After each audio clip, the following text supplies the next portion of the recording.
Hey folks, today we're going to be covering all the nomadic flavor that is coming in the Khans of the Steppe DLC for Crusader Kings 3. This is all from Dev Diary 167. I will leave a link to that in the description down below if you want to follow along or read up about this in the future.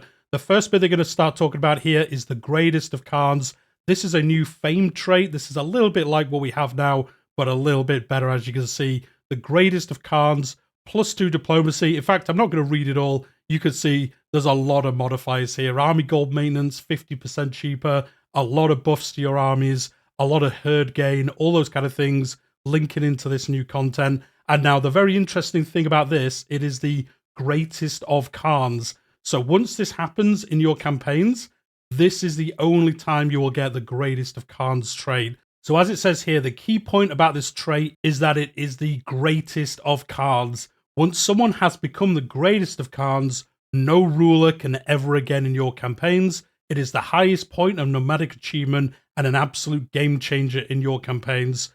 Should you or an AI ruler achieve the highest title in time, the Mongol invasion also will not happen. So if you're playing like 867 and you get this title or somebody else gets this title, the Mongol invasion will not happen later in the game. So that is a cool change there. I actually like how this is set up. Let me know what you think in the comments down below, but I like how this changes it. It is the greatest of Khans, so it does make sense, but this will prevent the Mongols from spawning. And then conversely to that, of course, if Genghis Khan does become the greatest Khan, then obviously nobody else will become it either. He is the greatest of Khans, and there will be no other. So what you want to do is if you're trying to get this, you want to get it before the Mongols spawn, because at that point he cuts it off and no one else can get it after that point. So kind of a little bit of a rush to get this if you are coming up to when the Mongols spawn. So do keep that in mind when you're doing your campaigns. If you're almost at this point, you want to push that a little bit more, because as soon as Genghis arrives, it's all over for everybody, not just yourself. Now, of course, with all that being said, how do you actually get this title? Well, all nomads will be able to view the Become the Greatest of Khans decision, and you must have a dominance level of 5, and therefore must also be the Gurkhan, the owner of the largest herd on the steppe, to take this title. And you can see on the screen now, Become the Greatest of all Khans, and you can see all the requirements here. Genghis has not arisen, as we just talked about. No other ruler, living or dead, has become the greatest of Khans. You have nomadic government. You are not at war. You have the law unrestricted dominance. Your level of fame is 4 or better. And then all the other requirements there as well. Again, not too bad, like gold and prestige cost, but getting everything else all together to be able to do this is going to be pretty difficult. Now, of course, declaring yourself as the greatest Khan, that's not going to go over peacefully in the steppe and beyond. Taking this step will immediately provoke quite a war against all those who would try and stop you. There is much to be gained by winning the Great War of Defiance against those arrayed against you, and much to be lost if you fail. And you can see here, call the clans, proclaim to the world you are the Khan of Khans, and through that, Khans and chieftains rise to deny you. You will become Lord of all under the sky, and a bunch of requirements again here. So this will happen as soon as you press that button. There's going to be all these kind of wars started, and you've got to try survive them as well. But if you do survive it, as you can see, you'll get a heroic legendary seed. I'm sure that's the best reward. You can actually choose a title out of the 3 you can see. You get 1,500 prestige. You get 500 dominance as well. It increases your legitimacy level. You can use the greatest of Khans onslaught casus belli, which they're going to talk about later on, and you gain thousands of special soldiers. So I guess if you win this, you can then use that to kind of springboard and go for some Mongol-esque adventures across the rest of the map as well. And your dynasty also gets the golden lineage buff as well. Of course, if you lose it, if you lose the Great War of Defiance, you will be imprisoned by your enemies and may be executed. Let's be honest, you're probably going to be executed. You lose all your titles, vassals, and tributaries. You will lose most of your herd, prestige, and gold. You will decrease your legitimacy to level 1 out of 5. You will adopt limited dominance law, and you will also lose 1 level of fame as well. So you do not want to be losing this if you do announce it. But of course, like I was saying before, if Genghis is coming, you might be forced into doing this earlier than you wanted. When you are ready to face an uncertain number of foes in order to achieve your grand destiny, click the button. The Great War of Defiance will begin, and every nearby ruler in the steppe will join against you. At least one powerful non-nomad will join as well, since like historically with Byzantium and China, they certainly had no interest in the Great Steppe Conqueror rising. So that is interesting. It isn't just the steppe. It could be, as they say here, the Byzantines, or maybe later on this year, China or Korea or somewhere like that, Japan even, coming and actually attacking you as well, depending on where your realm is spread during your campaign. So this is going to be very interesting. Bringing in that one powerful non-nomad, that actually spices it up. That little bit of risk there as well. If everyone else is quite weak, you might win it, but what if the Byzantines come after you? That is going to be another thing altogether. So you can see here, war declared, and all these people are going to attack you. You're probably going to win, I think, in most cases when you announce this, but who knows? And then as we know, the lower Khans, they will join the war against you, but your obedient vassals will join your side, but this will still be a stiff fight. The coalition of rulers attack from all sides. If you're a player trying to stop an AI from doing this decision, you'll be given the chance to join the cause and keep the greatest of Khans available for yourself. So yes, if somebody else declares this and you're playing in that area, you'll obviously join the coalition to stop him because you want to get this decision yourself. This decision only goes away if they're successful. They can declare this. If they lose, the decision then becomes available for everybody else.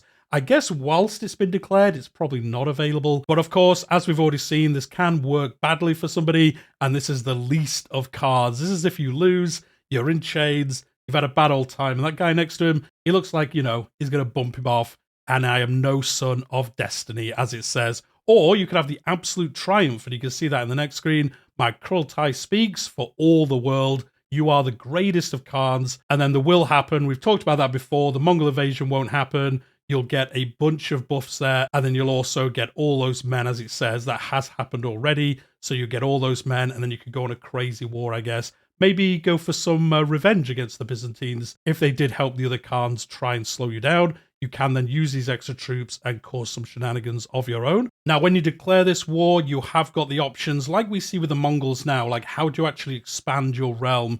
Do you have to get casus belli, all that kind of stuff? Well, you don't. You get this new offer, submission, or ruin. An army of special soldiers equipped with siege weapons is raised from your realm, and then the effects on the person you declare this on become your vassal, and then you get all these vassal contract stuff as well. So that's the example in this one, demanding siege weapons. You can demand special soldiers, you can be merciful, you can demand payments, but you're basically going to these rules and saying, like, submit to me, or I'm going to come and attack you, and then, you know, you can deal with them that way. So they're probably going to give you some weapons maybe if they want to submit and not deal with you attacking them. If you're as a player and somebody does this against you, you might want to take this option, maybe work from inside the empire then, and try work your way up. But then if you don't accept this offer, or the person you declare it to declines it, a particularly devastating war will be instantly declared on the recipient. This war slaughters courtiers, destroys buildings, reduces development, and even erases holdings, and helpfully makes other rulers more willing to submit to you peacefully. So I guess maybe the first few might say no to you, but then if you beat them easily, this actually affects the other realms around you. They see that you won this war, and they're more like, do you know what? I think he's right. I think I will submit to him and give him some siege weapon, give him some special soldiers, something like that. I don't want to have my entire realm absolutely destroyed and lose the war anyway. You can see here, characters, holdings, buildings, development are ruthlessly scourged in taken counties and in the capital duchy. And, you know, you don't want to be doing that. So again, if this is declared on you, I'd probably say most times just accept it and then fight for the Khan and then maybe, you know, backstab him later on. In the next screenshot, you can actually see this new kind of visual for the messages that we get. I really like this, actually. It's very thematic. It looks really, really cool. You got the square icon for the realm, and it is signed by the king here, and he's going to drown in blood. So, you know, he didn't really accept what he was asked for, so that is going to be some fun times, especially if you're doing this event yourself. The casus belli used to offer submission or ruin is also available to the greatest Khan, independent of the interaction, to be freely used for seizing whole realms. However, it only has its devastating refusal effects if obviously that realm does refuse to do it. If you declare it and they submit to you, it obviously doesn't destroy everything. That's the whole point of kind of the risk reward of going up against him. The greatest of Khans will lose these special soldiers if they do not take the reform the great in time. It is a possible end for them. It will afford you with new de jure lands and a major choice. Establish an admin, feudal, clan empire, or raise civilization to the ground and let nomadism reign. So you can become landed properly. Well, I say properly, but you know what I mean. Become admin, feudal, or clan. Or you could just say, no, we're nomads. We're staying nomads. Look how well we've done. We're going to spread nomadism across the map and, you know, be ready for me and all my glory. So you can see here, reform the great Khanganate. And as they were just saying, you get to choose which one of these you want. you get some legitimacy and dominance. Also, the kingdoms you completely control become de jure part of your empire. You will lose a buff, but you gain Exalted Warlord. And then, as we said, you can choose one of those. You can see, though, 5,000 gold, 5,000 prestige. But obviously, if you do win that war, you're probably going to have a lot of prestige. You're probably going to have a lot of gold as well. So that covers all, like, becoming the greatest of Khans. Next, they're going to talk about yurt buildings. These are the version of buildings that you get for this. We've seen similar stuff for unlanded characters and admin governors. The nomadic domicile lands somewhere between landless adventurer camps and admin estates, as we were just talking about. While mobile like a camp, it serves as a focal point of the whole realm, not just for a bunch of adventurers. They tried to reflect that with the buildings, which are called yurts. They wanted to give nomads numerous ways to deal with the harshness of the steppe. As always, the numbers you see here are going to be work in progress. Nothing you see here will be finalized. And you can see here, they kept the same art. We've seen this before in previous dev diaries, but they've kept the kind of like the same art style, but brought that kind of like Eastern steppe kind of look to this art. And it looks fantastic here. You can see the nomadic capital, all the buildings. It just looks awesome. I can't wait to have one of these myself. Each yurt provides various bonuses centered around particular aspects of nomadic life. There's one more yurt not shown in all of this, and that is called the Barda Stalls, upgradable into a Grand Bazaar. It can be constructed if your realm borders the settled people outside the steppe and connects to summon wealthy visitors and establish the Pesa system decisions shown in the previous dev diary. I'll put a link to that as well. But as it says here, that building you can only build at the edge, and it's all about like trading with the settled tribes, you know, trading with the Byzantines maybe, before you become the greatest of Khans and run them over with your horses. Now, next, there's a whole bunch of buildings. I'm not going to show them all because there's so many of them that they showed. The first one I will show, though, is the Ramshackle main yurt. Now, the weird thing about this is it gives fort level, which to me seems a little bit weird because the yurts are like, you know, temporary buildings. They can travel around. You could see in that initial screenshot, some of them even still have the wheels kind of connected to them and being held up on these big kind of trusses of things. But this first building here actually gives you fort defense. I'm not sure what I think about that. I don't think they're like ultimately that good at defending, but it does give that. Defender advantage +1 gives you some income, some prestige, and also the building slots increase as well. So very similar if you've played those other kind of buildings like this as well in the past. As I said, there's a whole bunch more of these covering all the different areas, herd improvements, council or the kurultai improvements, and a bunch of other things. Again, I won't show them all on screen. Go to the link in the description if you want to read about these. But very similar things to like the admin and the landless ones give, you know, buffs to your armies, buffs to your realm, things like that. Some really interesting buildings in there. So do go take a look. Obviously, once you've watched this entire video or listened to it all, it is a good time to go read it. Next, they're going to talk about obedience. That was covered in the first dev diary about this expansion, but they're going to do a quick refresher here as well. Obedience increases the chances of a peaceful migration and vassalization, and it reduces the chance of a tributary breaking free or joining their allies in war against their suzerain, as well as reducing the chances of a character using the murder scheme against their overlord or joining a faction against them. More importantly, obedience is the only way to guarantee a peaceful succession. Again, that was covered in a previous dev diary. Several factors impact obedience, like opinion, having a good relationship, being a kurultai member, or being employed in a court position. Your spouse or family also have higher spouses, and only your preferred heir will. All other children, so basically everyone below your preferred heir, they will have less obedience than your preferred heir. He kind of, you know, follows your guide. Everyone else thinks, you know, well, maybe I'll break off, or maybe I want to fight some war. I'm not going to do as I'm told. I'm not going to inherit anything, so I might be a little bit less obedient than everyone else. Traits will also impact how likely a character is to be obedient, and underage characters and herders will always be obedient. However, there are some tools that you can use to convince somebody to become obedient to you. Really, you can think about this like the loyal and disloyal system we kind of see at the moment, but a better version of that, I think, a little bit more in depth, a little bit more stuff you could do around this system.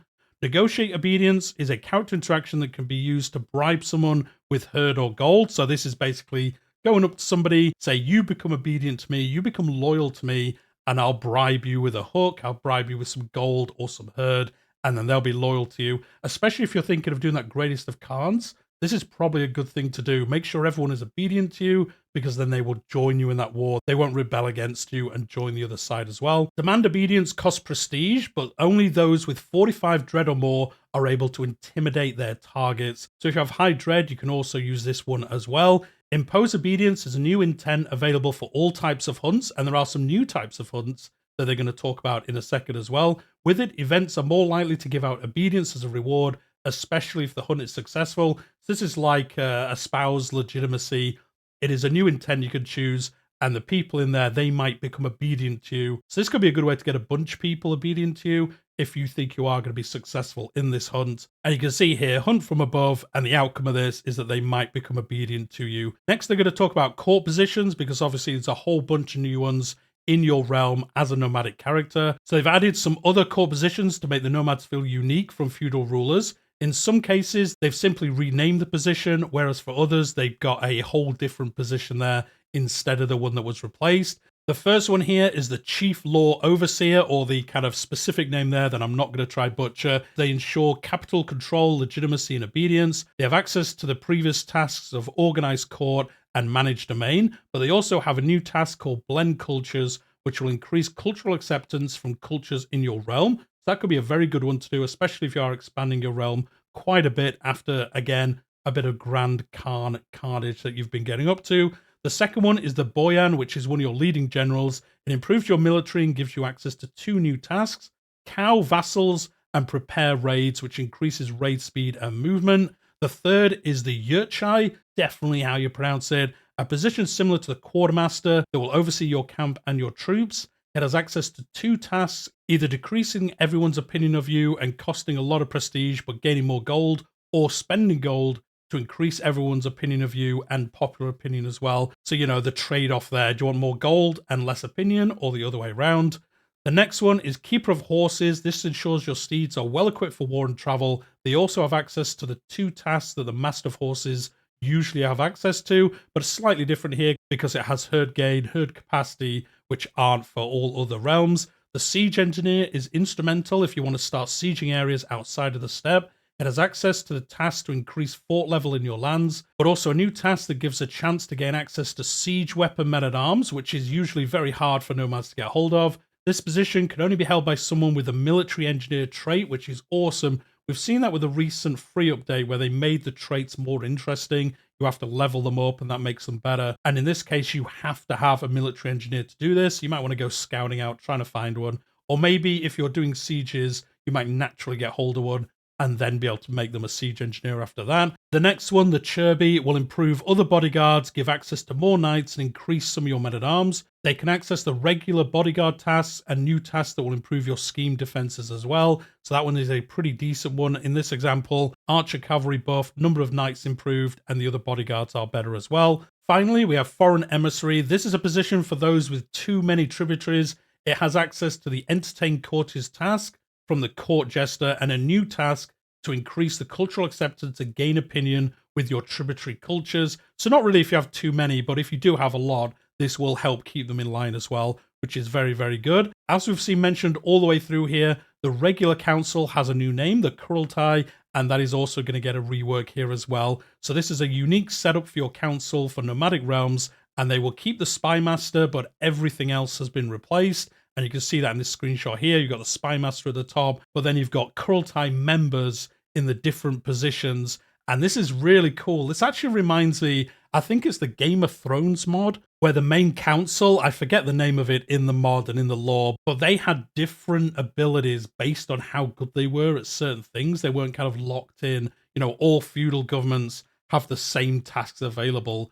They actually had different ones depending on who was in certain roles. Well, it looks like we're getting a version of that with this as well, where you have the spy master, they just do spy master things, but the other 4, they can kind of choose out of a bunch of different ones, and they're going to show that off here. So each of the 4 kurultai members has access to the same 8 tasks, 2 for diplomacy, 2 for stewardship, 2 for martial, and 2 for learning. At start, 2 tasks have been moved from regular councillors to the kurultai. That has increased control and domestic affairs as well.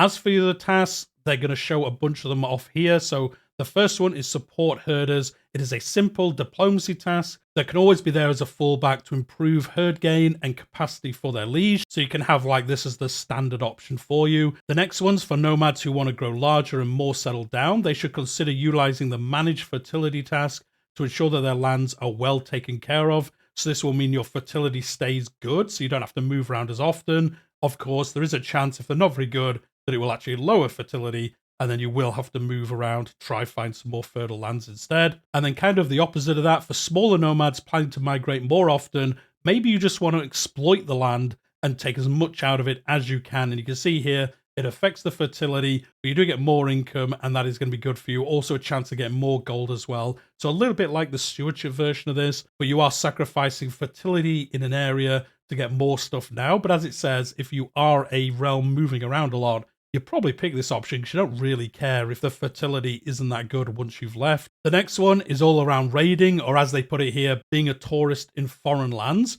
You can enable this to bring back the maximum amount of souvenirs you can. So this is organized raiders, and as you can see, the maximum loot is increased. The attrition is kind of better for you, so you don't take as much attrition, and the raid speed and movement speed is also faster based on how good your person in this role is. That's a fantastic one to choose. The next one is aiding your stargazer. This will aid you in the overall mechanics of the step, knowing when you should move, knowing when the seasons are going to change. Again, this was covered in a previous dev diary, but aiding your stargazer, this will just make you better at that and also gives you some piety as well. The next one, if you are interested in hybridizing your culture or changing something around, you could look at the new final task for the kurultai. This is a mesh of 2 new court position tasks that were added to improve cultural acceptance in all your tributaries lands. And you can see here, cultural reformation, cooldown, and cost. That's actually pretty cool. The cooldown and cost are changed. That could actually be really cool to do. And then culture hybridizing threshold also reduced.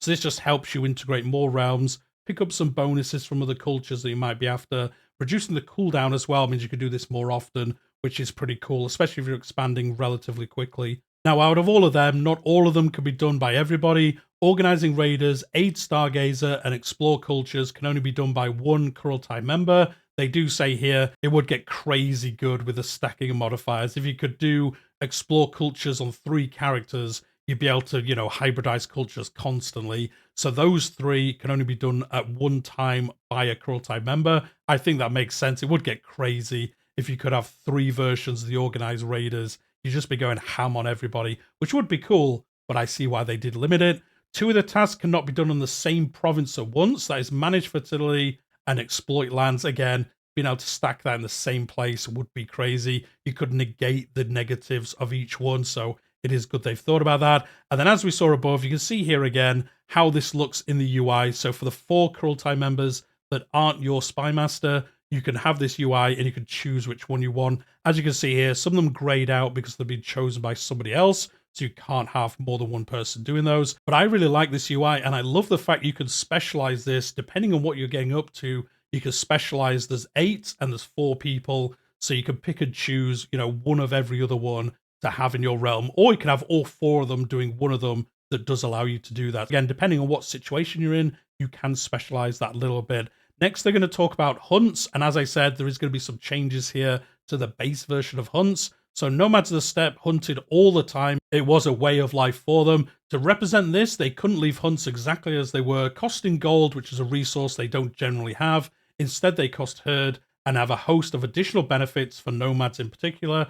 Nomads pay a nominal amount of herd to start hunt activities, and upon finishing a hunt, they also gain a stocked meat modifier, which reduces the cost of their next feast. A perfect way to get gold required for hosting a special version, which they're going to talk about later on. So that's really cool. The more hunts you do, it kind of actually keeps the cost less, which is a cool mechanic actually. So you can see here, host a hunt, and you can see nomadic rulers gain stock meat. They also gain dread, and they also gain prowess if they do clear a beast sighting. So that's where you'll get an event saying, oh, for the next 3 years, there's deer in this county. If you actually go and finish that, you actually gain dread and prowess as a nomadic ruler, which again is a nice little bonus there as well. At the moment, in this example, it costs 170 herd, and you can get all the other kind of bonuses out of that you generally would as a different kind of realm as well. So nomads tend to find a lot more animal sightings through their flavor content, which boosts success chances for any hunts hosted in these provinces. So as I was just talking about,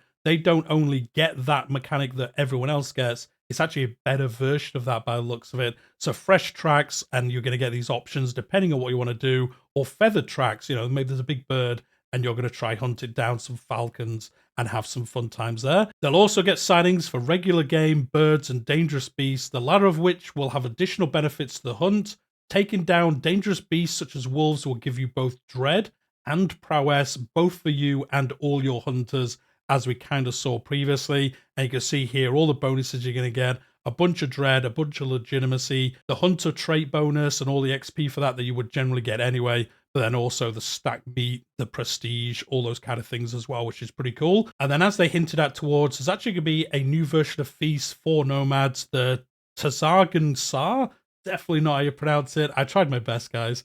This was observed in the coldest months of the year, which was December to March. This ensured that the new year started with a bout of revelry, and many would exchange gifts at this as well. So this is a special feast version just for nomadic characters. As host, you get to choose which gift you'd like to receive, and as a guest, send a gift to the host. So kind of like how it works now, but you can choose some options that you want to get.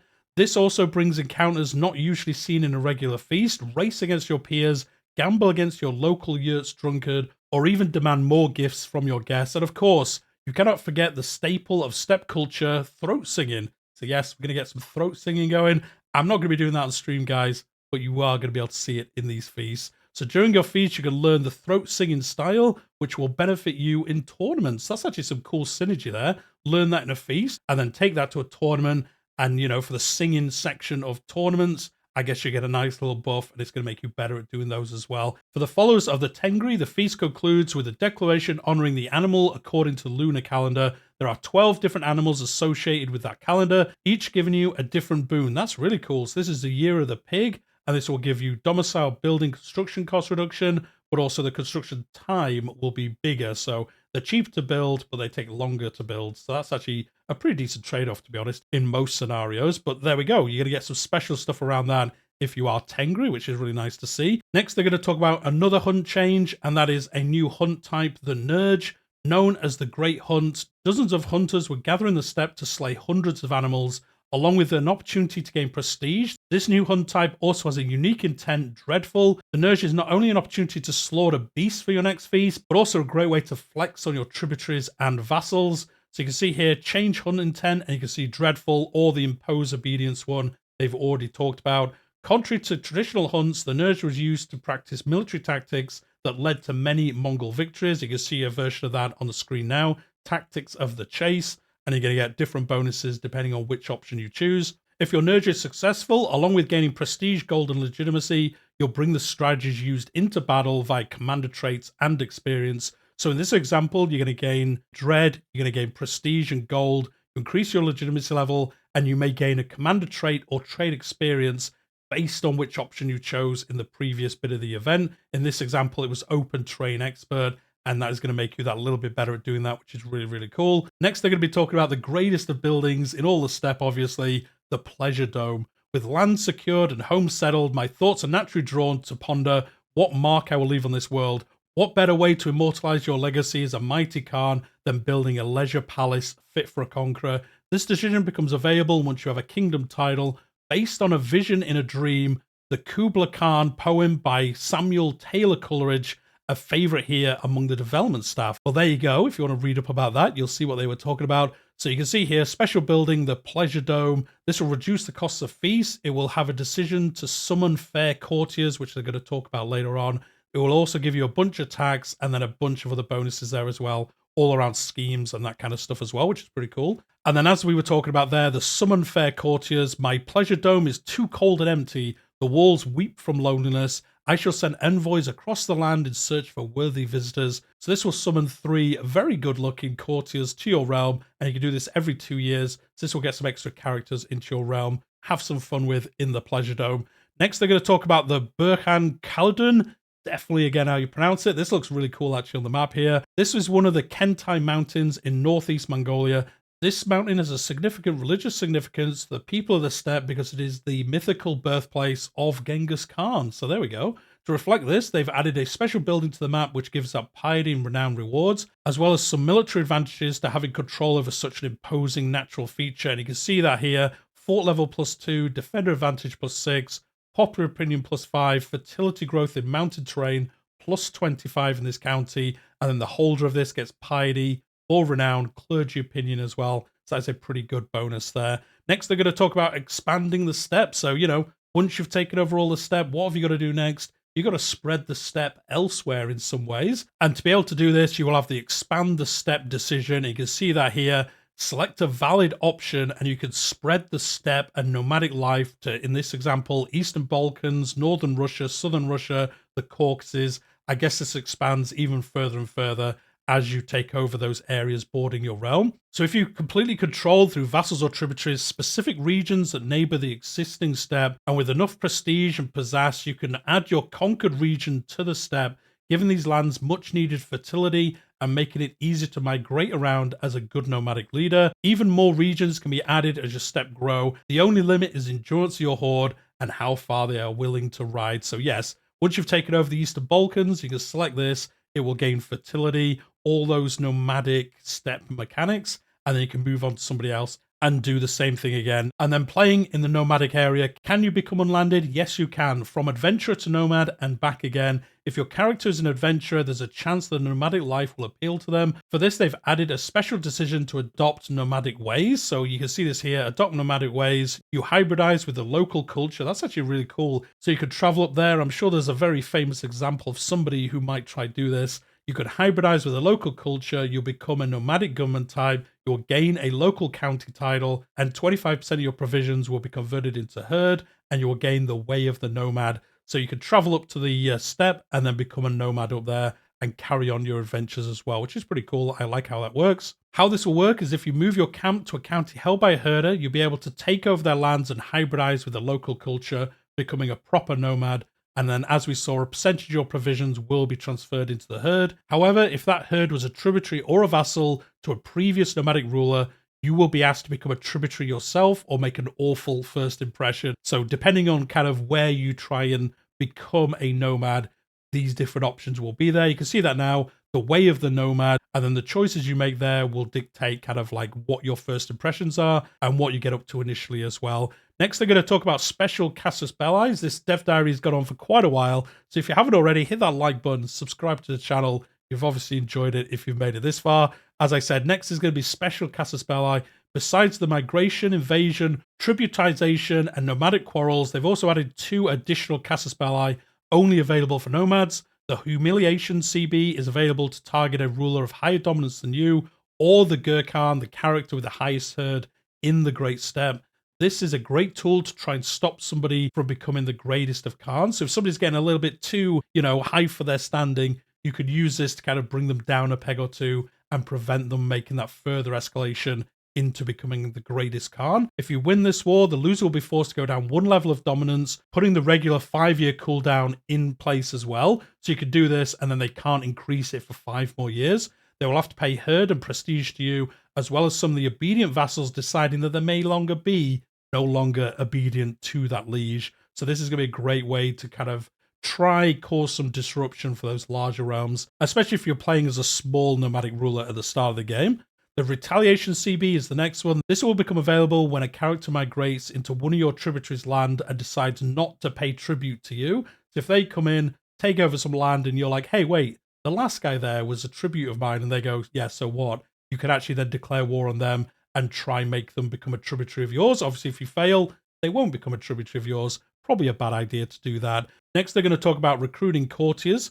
Now that you're leader of a nomadic people, it feels wrong to not have skilled hunters and other characters ready at your will. Because of this, they've added the recruit from nomadic capital decision, where you can choose to spend a nominal amount of herd in exchange for 3 courtiers of a desired type. So you could trade your herd in and get hunters, get shepherds, get brides, recruit commanders, recruit different people as well, seek a worthy husband. I usually rail against these kind of decisions. I know I've done that in previous videos, but I don't mind this one. It kind of makes sense. You're sending like some herd off to the capital and say, look, I'll give you some of my, cattle. Can you send some people to help me? I think this one makes more sense. I know it's just a difference from prestige to herd, but I actually like this in the realm of like nomadic flavor. I think this one just fits a little bit better. Sending that off to your realm capital and they'll send you some people to help you out in your realm. I do like how that's going to work. I think that's pretty cool. Next, they're going to talk about some new schemes. Obviously, we've got all these new mechanics. So there's a bunch of new schemes to help you as well. With herd being the bread and butter of nomadic ruler and the main currency,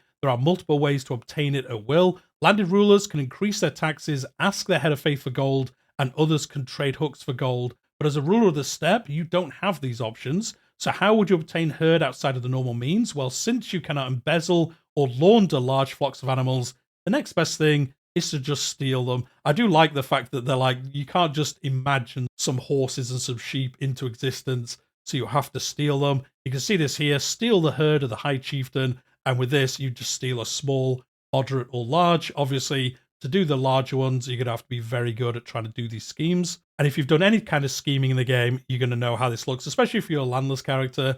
You've seen how all this kind of stuff works as well. And then if you are successful, you obviously will steal this herd and then a bunch of other options as well, including his life, perhaps. You can add in the option there to kill the high chieftain as well, if you are able to. On top of all of that, we're almost at the end here, is new cultural traditions. Before they started working on the expansion, the cultural traditions selection for nomads was a bit bland. I will agree with that. It is pretty boring to play up there at the moment. The big three of horse lords, malleable invaders, and steppe tolerance were present for almost all cultures, meaning there was little difference between the Kemeks and the Mongols. And since all three were required to have access to nomad-like flavor and mechanics, further customization was heavily limited. Now with all the shiny, bright new features and content in the DLC, that is no longer the case, and they've been able to make a bunch of new cultural traditions, and they're going to rearrange some, add some new ones, bring new effects to old ones, all those kind of things as well. So you can see here the wolves of the steppe, the strength of the inner steppe. The Mongols started with this tradition, and while all nomad cultures can get it as well, it is much more expensive for cultures with heritage other than Mongolic. The details on the men-at-arms listed here are actually going to be gone over in a minute as well. There's a lot of information here, but as you can see, this increases cavalry, horde damage, herd capacity, small health boost, prowess, all those kind of cool things. The next one is Iron Cavalry, where the steppe warriors meet with ironworking wonders of the settled people. Turkmen and Oghuz cultures have this tradition at the start of the game as well. So this is Iron Cavalry, and this again will give you some men-at-arms they're going to cover in a minute. Gallant Overseer and Strategist traits provide additional bonuses for heavy cavalry men-at-arms, and then also the other bonuses there as well, which is pretty nice. The next one is really interesting. This is Tribes of the North. This one is a little bit different. It presents for the cultures that border the northern end of the Crusader Kings 3 map. The tribes of this area had a history of defiance when faced with adversaries. The heirs of Temujin ruled over a vast land. They still needed to endeavor a punitive expedition every decade or so to bring the northerners to heel, if only for prestige's sake. This tradition can be obtained by hybridization. It is heavily connected to the Siberian permafrost county modifier. They're going to talk about that in a minute. This modifier is placed at the game's start in the counties furthest north, and it offers some powerful bonuses while preventing development growth and creation of feudal states with stone castles. So the first thing here, the Tribes of the North. This allows, again, some special men-at-arms. Counties get a bunch of bonuses here. It also increases your advantage. Your building construction cost is cheaper, and Taiga danger is lower as well. You cannot take adopt feudal ways and adopt feudal ways through liege decisions if you have this cultural tradition as well. And then the Siberian permafrost, you can see it here. This is a modifier to those areas in the north. The effects will change if the owner does not have the Tribes of the North modifier we were just looking at, and you're really not wanting to be here if you don't have that modifier by the looks of it. Additionally, they've also added some new nomadic effects to existing cultural traditions to make them more viable and more interesting when riding across the Great Steppe, and you can see a few of these here. Stalwart Defenders get some additional bonuses for this area of the game as well. Pastoralists obviously has been modified. It gives now fertility improvements as well. So this is a cultural tradition you probably will want to pick up when you are playing there.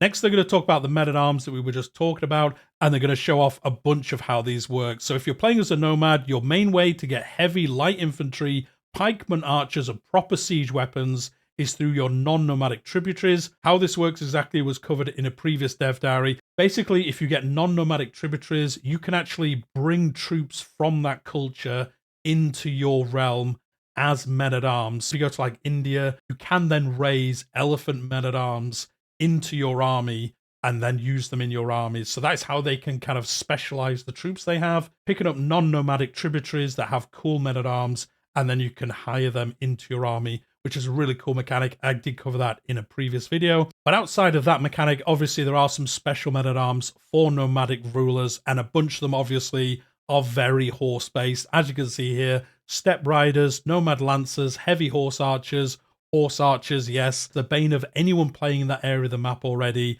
There are some even better version of horse archers coming, and you can hire them into your realm. So the main mass of nomadic armies aren't levies. These are replaced by the less pathetic horse riders, which are converted over from your herd size when armies are raised. Again, that was covered in a previous dev diary. Even though they are, of course, themed around horse archers, they don't have the archer cavalry type in order to limit the effects of bonuses and counters. That is actually pretty good because there are a bunch of things that would kind of negate how good they are if they were flagged as archer cavalry. So I do actually like that they've made that change there. And those horde raiders, you can see them on there now. No cost for creation, no cost for maintenance, no unraised maintenance cost because they are taken from your herd. So that is kind of the mechanics around raising them, as they just said. All nomads also have access to the basic horse archers. These are largely unchanged for the version you see now. Steppe raiders are the next one. These are nomadic light cavalry, which are much better suited to dry and rough terrain over the other nomadic cavalry we have seen. Usually only mild penalties for hills, mountains, or wetlands. These are also available for all nomads. So you can see here the steppe raiders, pretty decent, and the kind of like plus and negative terrain effects. These are light cavalry, so are countered by archers. They obviously don't like the cold as well.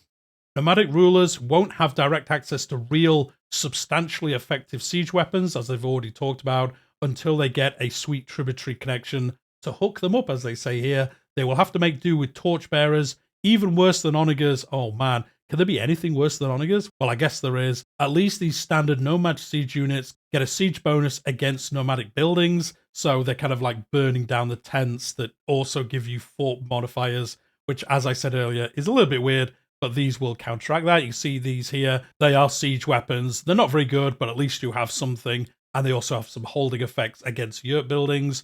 The next one's only unlocked by building the Square of Tumen domicile building. Heavy horse archers are a more costly alternative with more fighting punch and a very handy counter against light cavalry, including elephants. That's a weird combo, isn't it? Light cavalry, also elephants. Elephants famously light cavalry, but there we go. To counterbalance this, they suffer more penalties in harsh terrain, and you can see that here. The plus negatives, the winter effects, don't really like that, but they do counter light cavalry and elephant cavalry, which is pretty decent, especially if you're heading south, going into the Indian subcontinent. You're going to want to have some of these. The second level of dominance also allows nomad lancers to be recruited, which means that nomadic rulers will have access to heavy cavalry even in the 867 game start. That is wild. If you can get hold of these really early, you're going to be causing carnage on the borders of the steppe. So nomad lancers, you can see here, really good. Really, really good, in fact. Nomad lancers are countered by archers still. They are heavy cavalry, but again, if you get these early on, you're going to be causing a bunch of trouble here. Next, they're going to talk about the special unit they talked about, like 10 minutes ago in this video. The Mongol tradition, Wolves of the Deep Steppe, gives access to the Mangadai. These vainglorious warriors have very high attack and pursuit, but low defense, meaning that they can devastate defeated armies and leave few survivors. Their reckless attacks and repeated retreats excel in breaking up formations, allowing armies with these to counter heavy infantry and spearmen. If you're going up against the Byzantines, they're going to be pretty good, these. And as you can see, they've got no armor on, they don't care, they believe in themselves, and they're going to cause a bunch of trouble for the realms you are attacking. Next, they're going to talk about cataphract archers. These are a heavy cavalry unit and not archer cavalry. This allows cataphract archers to counter archer cavalry and is one of the best ways to fight against steppe conquerors. That's actually a pretty cool way they've done that, actually. So these are actually better than archer cavalry, but not just better, they also counter them as well, which makes them even better against them, which just makes sense. They are just a better version of archer cavalry, so I do like how they've set that up. Next, they're going to talk about the Maturkan warriors. These represent foot archers from all along the northern Siberian frontier, drawing particular inspiration from the noble Khanty warriors, which lent the unit its name. These are pretty normalish units, but they are thematic to that area of the realm, which is pretty cool. The glorious guards of Genghis himself can also be yours, should you make it far enough down the nomadic dynasty legacy. You're limited to hiring just one regiment of this special unlock, but as you increase the regiment size, you will see that it packs quite a punch, and you can see 112, 60, 28, 36, counters light cavalry, heavy cavalry, elephant cavalry. These are really good. They're going to be pretty expensive, but they do look really, really good. And they're going to be pretty hard to get hold of. So that is a pretty good thing there. And with all of that, that is the end of the flavorful content coming from the nomadic realms in Khans of the Steppe. So let me know what you think in the comments down below. I like how all of this looks. Some really cool mechanics, some redos for feasts and things like that, some cool buildings, a lot of cool men-at-arms here. You're going to be stampeding across the world with all your horse archers, all your horse lancers, all these people. But then also you can go to other realms and say, you know, you're my tribute, give me an onager, give me a trebuchet, and you could be pulling that along, you know, a little bit further behind your horsemen. That is actually going to slow down your army considerably. So you might want to do some special things, you know, maybe have one army that's all your horse things, and then another army that's like infantry and your siege equipment. That might be a pretty cool way to go around this. But as I said, that is the end of the flavorful content. There's a bunch of other smaller things, but that is the main stuff that is coming. So let me know what you think. Hit that like button if you've enjoyed it. Subscribe to the channel if you haven't already. I cover Crusader Kings 3. I cover Dev Diaries, news. We do live streams, all those cool things. And I'm covering Project Caesar, aka EU5, in a very similar manner if you're interested in the next game coming by Paradox. But we'll leave it there for today, and I'll see you all next time.